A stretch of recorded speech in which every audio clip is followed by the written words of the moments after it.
Hey guys, how you doing? All right, now today's video goes out as a special request.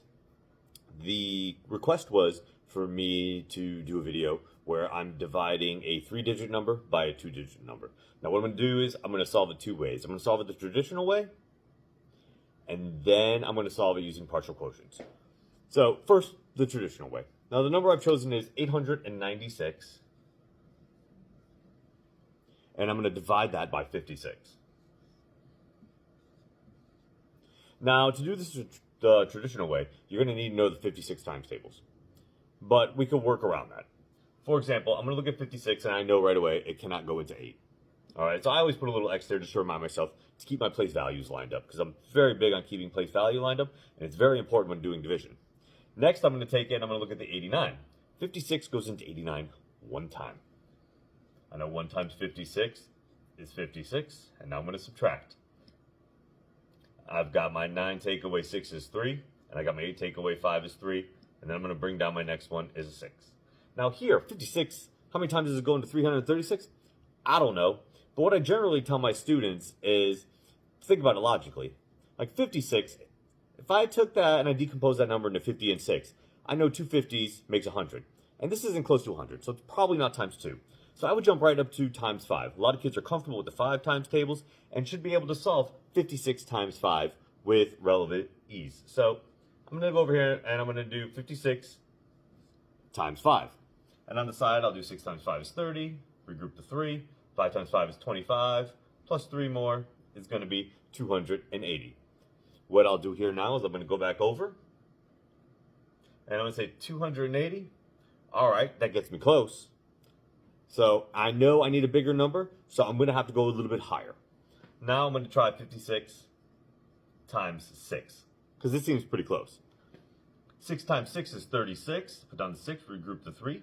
6 times 5 is 30, plus 3 is 33. Now look, 36, 336, 336. So I pop my 6 up top. 6 times 56 is 336. And boom, done. Next, I'm going to solve the same problem, but I'm going to use partial quotients instead. And partial quotients really focuses on the power of 10, multiplying by 5, keeping numbers simple. Something that every student can do if they sit and they decompose the numbers and understand the power of 10.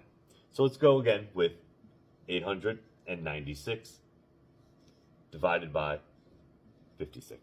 Now, when I'm doing partial quotients, I'm going to take this, I'm going to just draw myself a line all the way down the side there. All right, and I'm going to start using that to my advantage.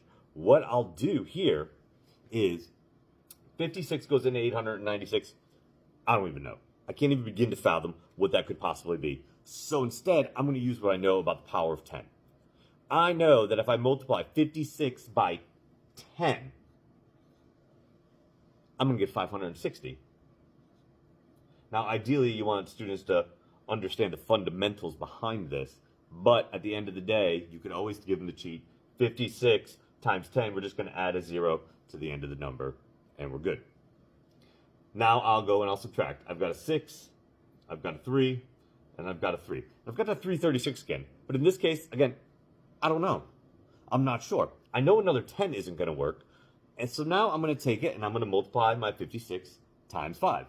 So I'm going to go 56 times 5. 6 times 5 is 30. Put the 3 up. 5 times 5 is 25. Plus 3 is 28. I've got 280. I'm comfortable with that number, so I'm going to put my 5 on the side here. And I'm going to put 280 in here. And if you see what I'm doing here, 56 times 10 is 560. 56 times 5 is 280. And I'm just subtracting as I go. So I got 6 take away 0 is 6. 3 take away 8. Can't do that. So I'm going to regroup. I'm going to take 10 away from here. I'm going to put it over here and make just 13. And I'm going to subtract 8. 13 take away 8 is going to be 5. 2 take away 2 is 0. Now look at 56 goes in 56 one time. But I'm not done. I have one more step. I'm going to add going up. 1 plus 5 is 6. Plus 10 more is 16.